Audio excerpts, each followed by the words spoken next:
Hi, it's Nishi. Hope you're having a really good day. And in today's video, what I want to talk about is reclaiming fuel on company cars.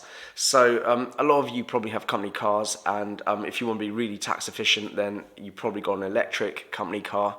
But you might be wondering how you can actually reimburse yourself for the electricity you put in that car, or the fuel you put into that company car, if it's petrol or diesel.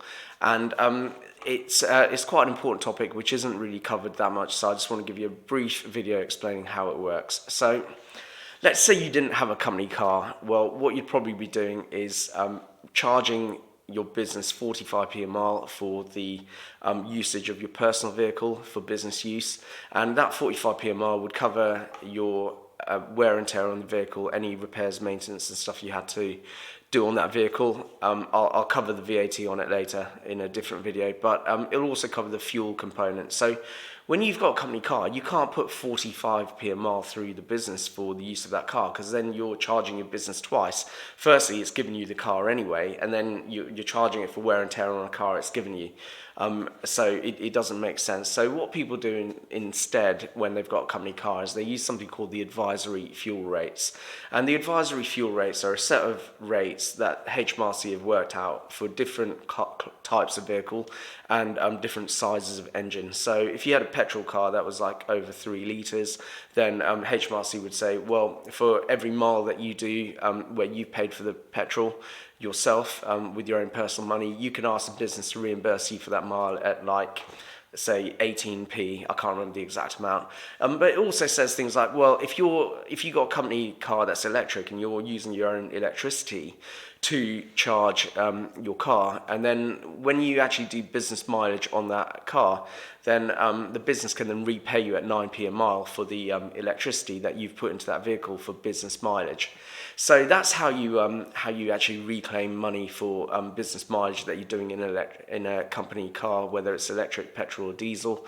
And it's just by looking at the advisory fuel rates. You might actually look at the advisory fuel rate and think, well, the car I've got at the moment, the government's saying I can only get 14p a mile back, but the petrol car I've got at the moment in that engine size range is actually using up way more than 14p a mile in fuel. Well, as long as you keep workings on how you calculated that, then you can replace the advisory fuel rate that the government's given us with your own workings, as long as they're fair and reasonable and you've kept a record of it. So I'm going to finish this video quickly with a word of warning.